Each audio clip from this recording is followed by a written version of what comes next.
A few days ago, while serving an eviction order in an apartment in Al Shaab, Kuwait, which has been unoccupied for some time, the Kuwaiti police were surprised to find the cadaver of a Filipina household service worker, later identified as Joanna Daniela Dimafilis, inside the freezer. Her body bore torture marks and indications that she was strangled to death. A review of the incidents of violence, curtailment of freedom, and abuse of basic human rights committed against Filipino workers overseas, especially household service workers in Kuwait, reveal the data so repugnant it compels us to ask what we in government has been doing all these years to protect and give justice to our helpless sons and daughters, brothers and sisters. Sad to state, it seems that our government is as inutile as our foreign workers are helpless in the present state of things. This is a national shame, and yet we proclaim the OFWs the modern heroes of our republic. Our words and action simply do not match.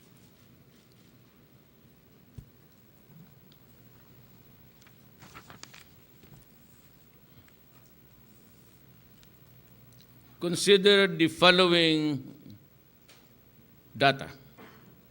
In Kuwait alone in 2016, there were 82 reported deaths of OFWs. In 2017, the number reportedly increased to 120.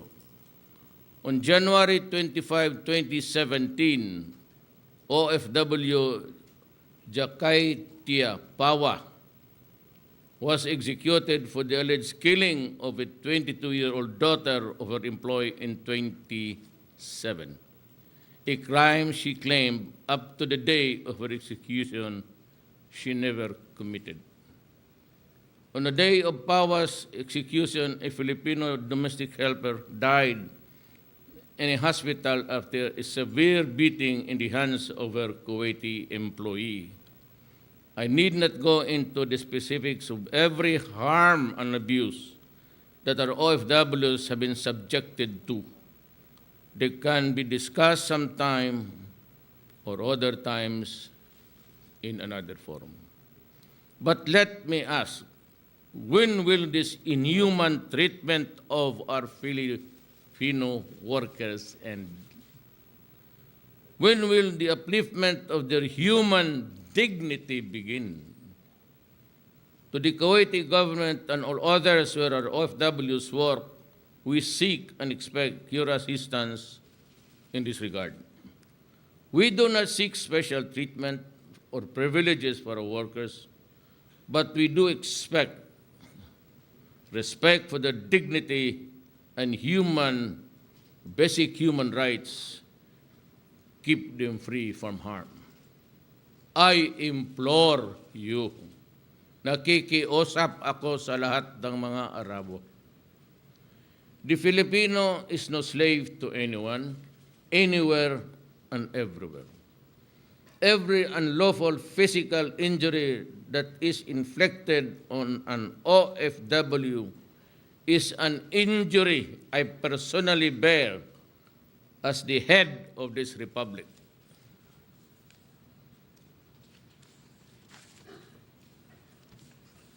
Every abuse committed against an OFW is an affront against us as a sovereign nation.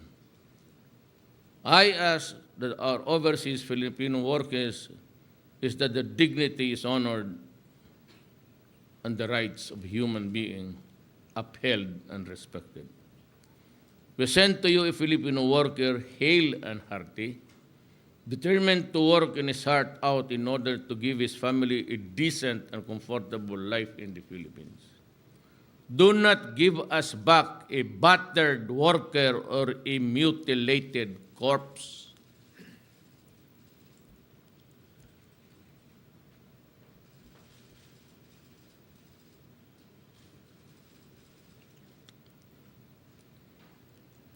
If the Philippine government is reduced to helplessness because other foreign governments do not heed our request to protect and give justice to our overseas Filipino workers within the limits that their laws allow, then let me say this both as a matter of personal conviction and national policy.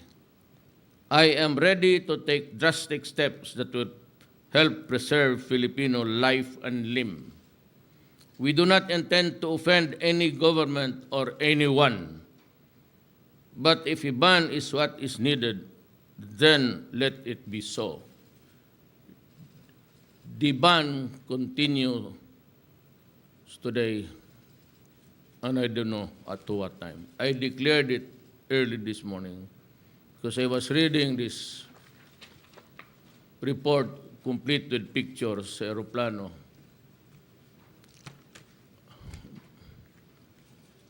Putang, hindi ko na masikmura to.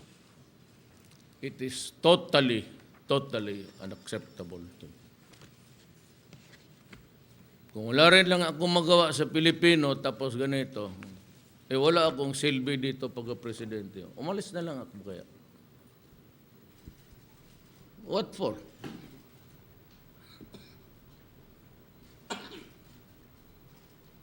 Tiyanin nyo. Kasi kung inutil talaga, wala. Let me know. And, pero hindi ako pwedeng ganito. Of course, we need the help of Kuwait. No, alam mo mga taga-Kuwait, you guys, I'm addressing the Kuwait nation. There was this friction created because Iraq invaded Kuwait many years ago.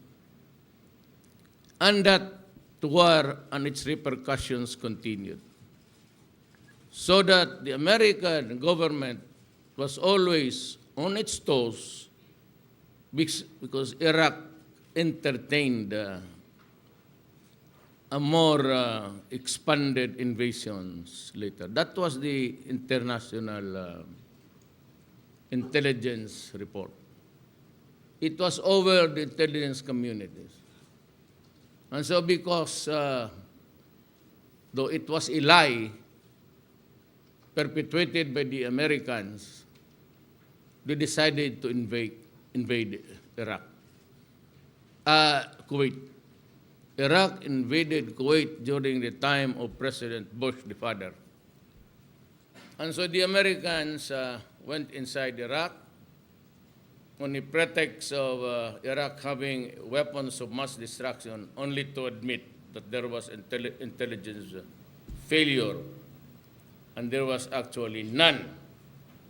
But because of our desire to protect you, Kuwait, in the future from Iraq, because Iraq was bent on getting you as part of their territory, we at that time, during the invasion, considering you and the danger of weapons of mass destruction, and verily at the behest of the American government, we were deployed in the Middle East using your country, and you saw the workers, the doctors, and the nurses, and other medical personnel of the armed forces of the Philippines. We lost about, wounded seriously, 3 of our citizens fighting for the cause of the peace in the Middle East, focused on the fear of the governments that you will be invaded again. We went there. We were enthusiastic. We were fought to protect your interests.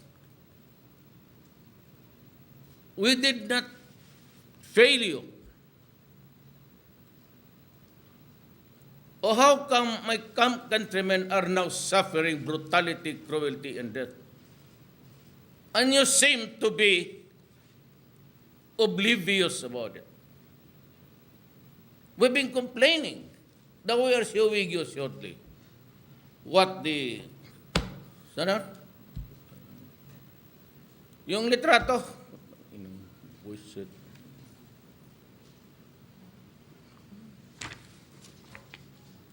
What are you doing to my countrymen? And if I were to do it to your citizens here, would you be happy? No.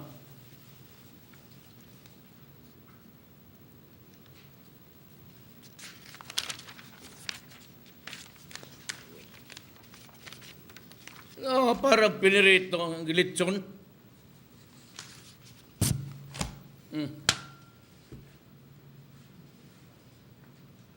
Is there something wrong with your culture?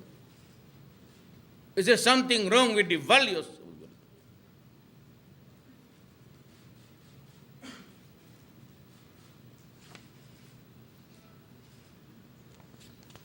Potang inaprinansya yung katawan.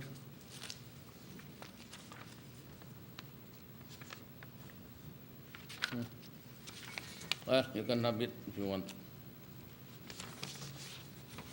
Enjoy the reading, ladies and gentlemen of this republic. And that is because our only fault is that I address this to Kuwait. Ano ang kasalanan? What is really our fault? Our fault is that God was, I don't know how he runs this show, binigyan kayo ng oil. So, sana may oil kami, just like Indonesia and Malaysia. We could have done better with our citizens in providing livelihood. But since we are really the overpopulation of 110 million is putting our productivity down. And that is why they go to other places para lang ho po so that they could, empower their small pockets to send their children to school. Kaya itong si prosecutor nandito, pakita mo sa kanya yan. The mayor of Davao City says, or the former mayor of Davao says, you better read. Or you are so worried about the lives of the criminals, then take a look at the miserable agony of my country. These guys are going there because they have no money to send them to school. And your clients, the drug syndicates, up to now they're throwing so many barrels of plastic every day out just across the international water. They are still contaminating, and you are worried of the criminals. But you are not worried of... I hope you come. And I hope that we can be together in a room. I would ask for that rare privilege of talking to you. Tayo lang the two of us in a room. With no... I welcome you. And if you want to find me guilty, go ahead. So be it. Find a country where they kill people with a firing squad. And I am ready. If you hail me into a rigmarole of trial and trial, no need. Go ahead and proceed in your investigation. Find me guilty, of course. Can do that. I do not want imprisonment. I said, I beg of you to find a country where they execute, by the way, what is AKJ? We are not clear on that definition. What is extrajudicial killing?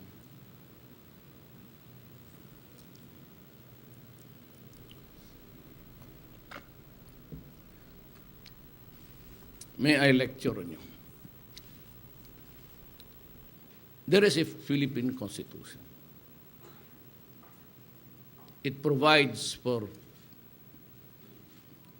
remedies for the state to seek a redress of grievance from criminals. Used to be that we were adopting the policy of death penalty. Nawala na yan. Okay. Criminal laws says that you cannot escape liability by just pretending to be ignorant. So, in order not to be ignorant, we have to publish our penal laws, especially with punitive sanctions. One of the fundamental requirement in a decent and a humane society, a democracy, is that you must know the law that you are violating.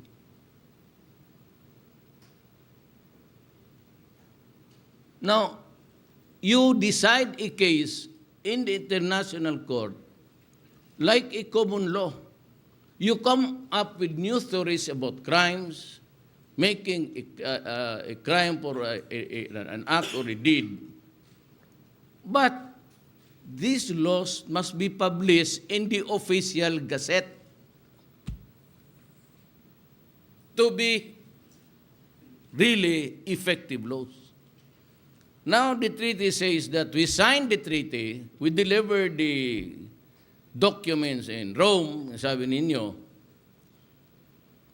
but those laws were submitted to you, but were not published yung mga definition of what are the crimes that you can take cognizance of.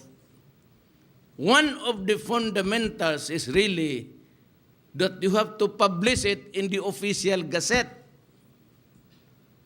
which this government did not, or not my government. I did not sign it.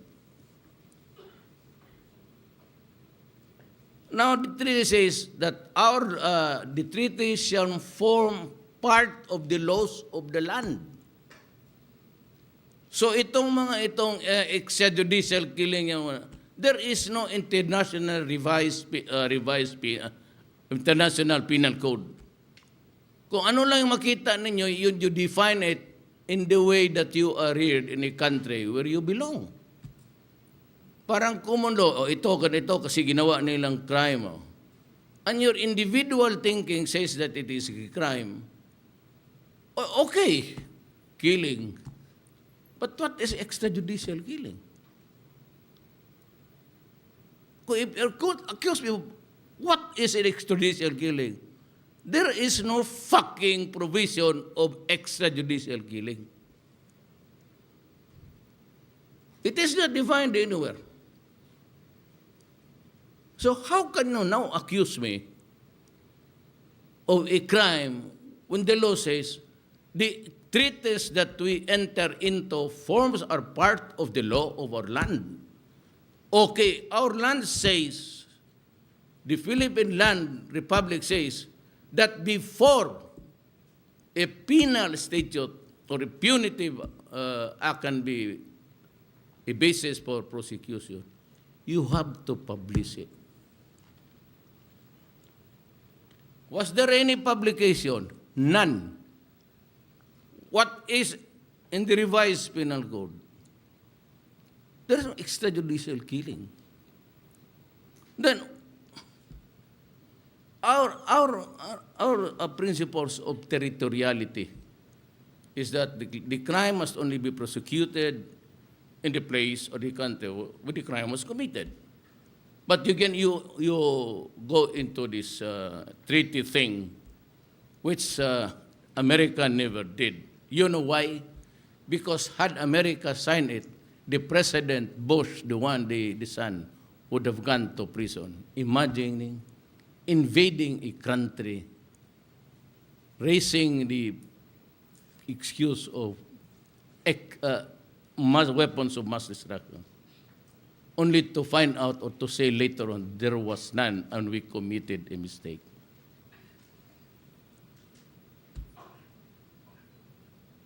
Karaming massacre dyan ngayon. In all parts of Asia, there's a, ako po yung gusto ninyong tirahin. You better clear that up because I will withdraw from the ICC. Alam mo, tingnan mo, Miss Prosecutor, yung si Dilima, yung chief prosecutor ko, conducted a hearing here on the pretext that Davao was a killing field. Pumunta dito, all of you Davao citizen saw this on TV. TV patrol ng gabi, online, dala-dala ng mga pulis, pati dala-dala ng mga, si Tagalog, anong, pala ba rin yan? Pala ba yung tawag, ano sa Tagalog? O, pala. Oh, you Tagalog people, you learn Bisaya so that you can understand each other right away. Kinabot niya yung putang inang bukid dyan na nakita niya, o kayo, mga taga-media, all of you, tell the truth. All that she got was a single skeletal body with two heads. Extrajudicial killing for what? A human person with no head, with two heads? That is not a human being. Maybe it's a monster.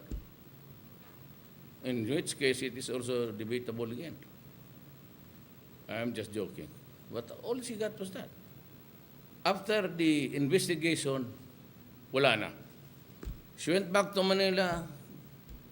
Then, she was taken in Secretary of Justice. She played with drugs, protected them, submitted herself to a video, a pornography for all to see. That she has the moral ass to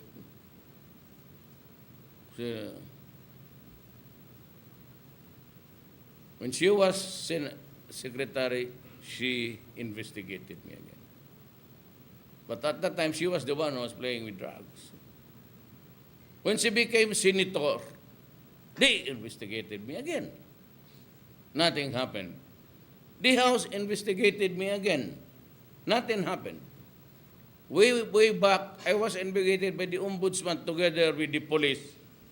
I was informed that I was under investigation. They're going to fund for evidence. Good. All lawyers. What did they do? They recommended all those chiefs of police in Davao dismissed from the service. So I told them,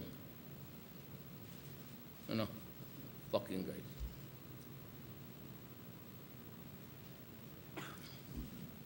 They have no sin. They have not committed any wrong.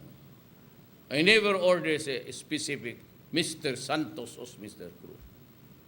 I just told them, destroy the apparatus of the drug syndicates.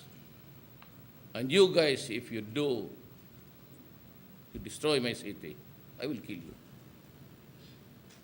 If you destroy the young of this land, I will kill you. And when I became president, I said, please do not destroy my country. I am not a policeman. I am not a general in the army. But I want to build a country that is progressive and safe.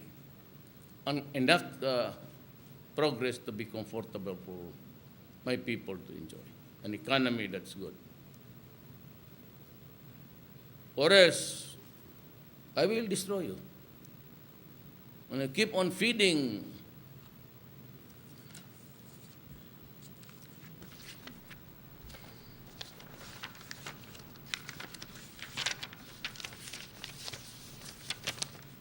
why, why are all these guys suffering? What's the reason?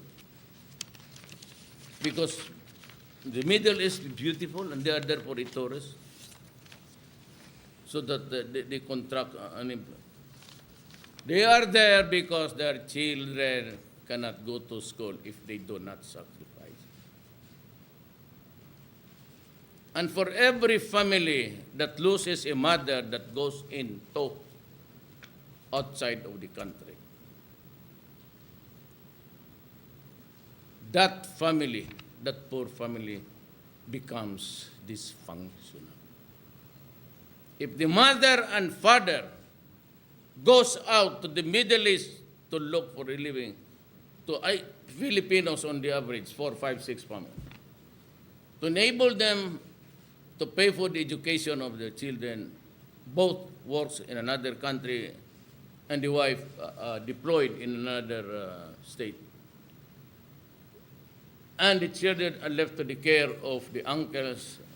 They are raped, even by the uncles. It's every day.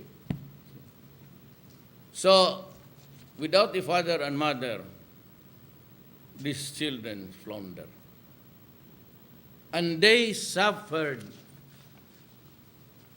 They swallow everything that a human being can digest in his mental and physical state, but only to commit suicide because the human body can only take so much. There are not all, let me lay the predicate, not all, but there are tribes in the Arab nation who has this culture that if you are a slave, bought from the slave market of my slave market of Africa and the Middle East, when you work for them, you are a slave. It includes rape if you do not want it,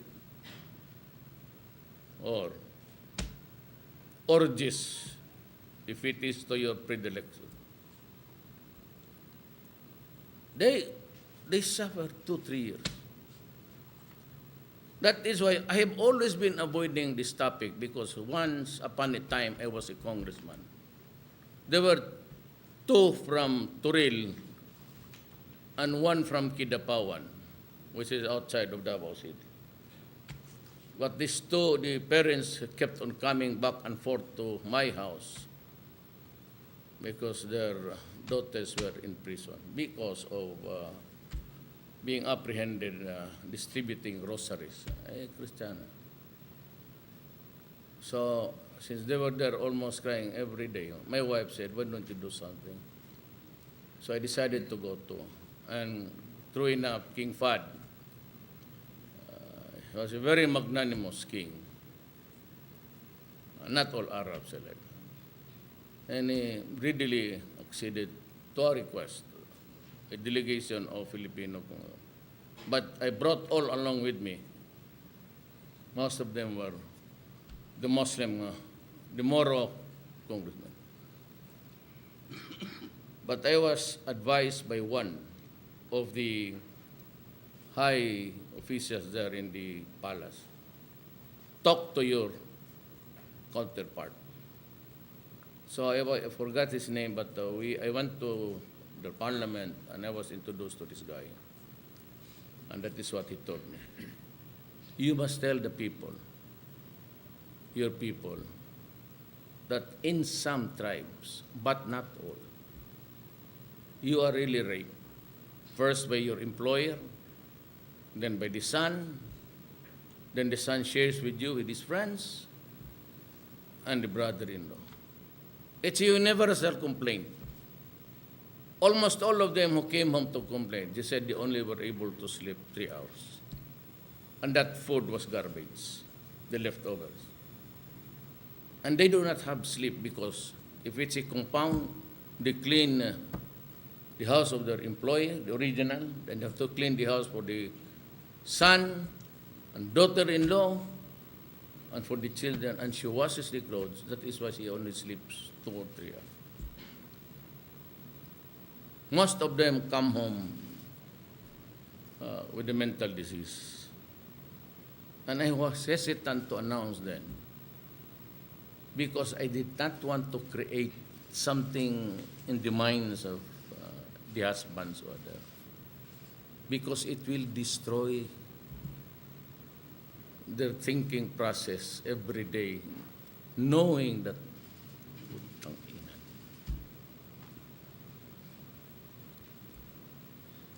But the secretary said once a diplomatic, I said no. Maybe there is a suspension of the ban. No. I wanted to stop. So I told him, and the senator, but the congressman, I need to put a face for the cruelty and the agony of the cruelty of some people and the agony that we are facing.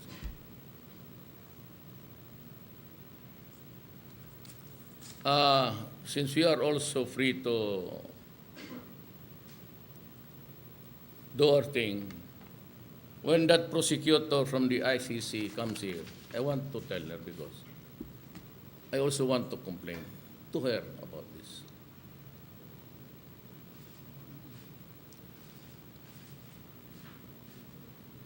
And they're happening, thousands of them. So everyone who wants to come home, I said to Secretary Bello, those who want to be repatriated, with or without money, I will ask PAL and Cebu Pacific to provide the transportation. I want them out of the country, those who want to go out, in 72 hours. I will not wait. I said that's about 1 week. No.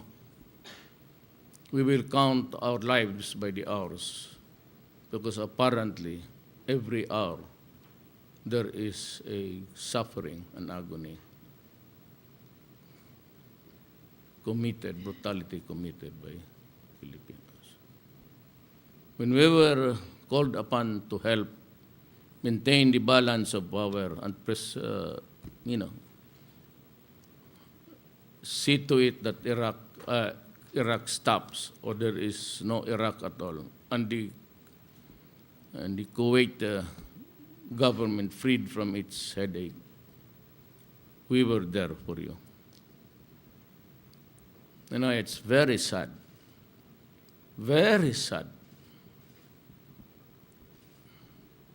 that this is what we get in return. Well, maybe someday. God is good. God is great. He will balance everything. Sometimes,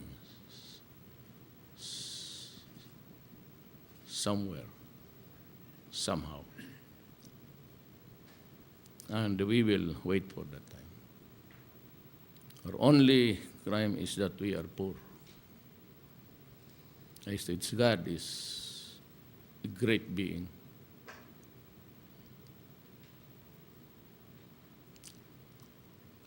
This is a dangerous world.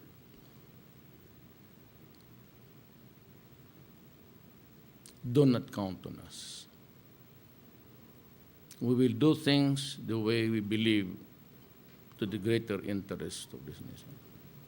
No country, as long as I'm president, no country can bring us into trouble. Be it Korea, be it North Korea, you can rest assured, we will not.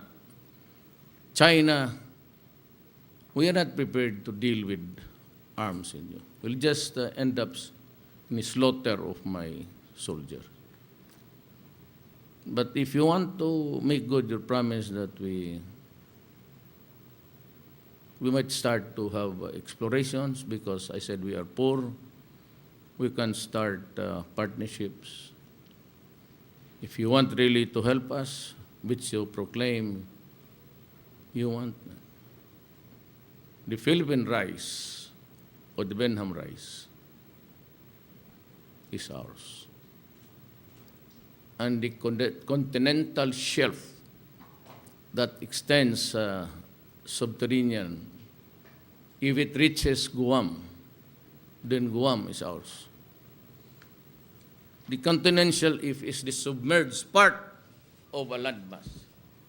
If that continental shelf goes to the shores of San Francisco, then San Francisco is ours.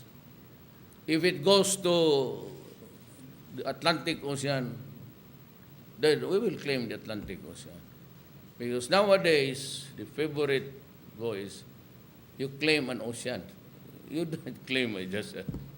So, and since it's all underwater, and above us, the soil, but all connected, not really perceived in naked eyes, but you know, all connected because the seabeds are all connected everywhere. There has to be, I'm just joking, but Ben of rice, the Philippine rice belongs to the Philippines.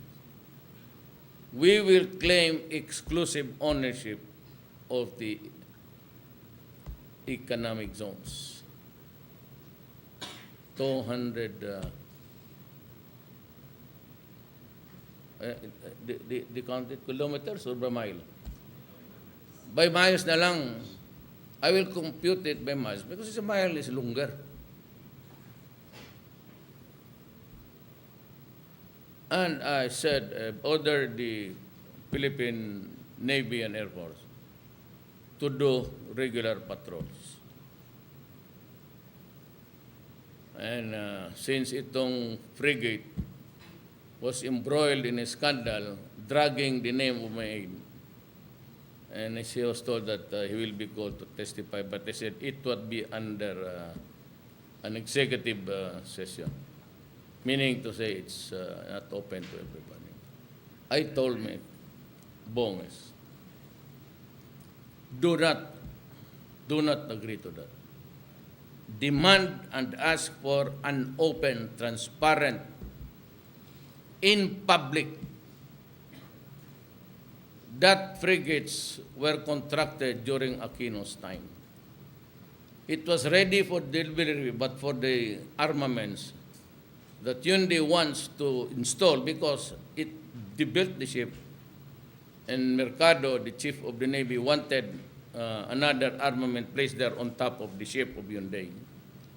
That got him into a quarrel with Lorenzana. I don't know why this. You know, there is a secret, and you can ask. You can go there to Malacanang. Anytime, all of you, you're free to ask. I do not allow commercial transactions, papers in my desk in Malacanang. I only sign appointments and other concerns of the, but never MRT deal, it does not reach. And you can take a look at, I invited all the media of all the world. Go there and look at the papers and the ledger. You can find no pending contracts being signed. If that thing falls under the jurisdiction, of the labor, Bello takes charge. If it's a Senate matter, I would not. Here is money, he's a pastor. He will tell you. I never ask anything from anybody at any time. I have not requested Congress to do what about this federal. Things should be. But Senator Pacquiao knows the entrails of what ails this island. Bebot, because he married a Dabaweña, is a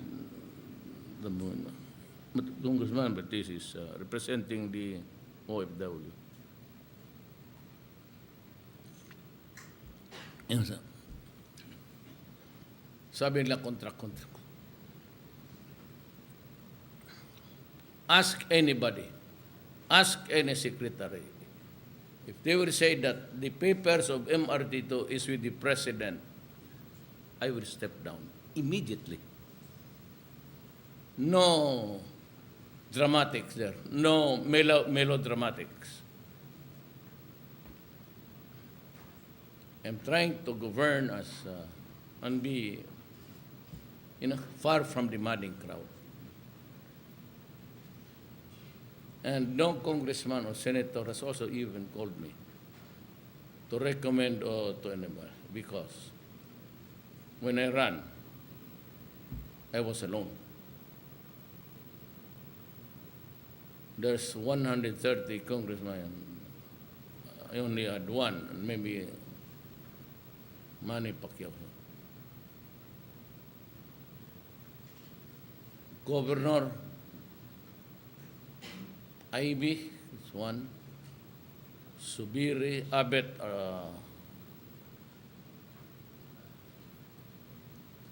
and Belio was the fraternity brother of Binay. So he left his job because he was the congressman of the party list. He was the representative of Binay's. He resigned and said,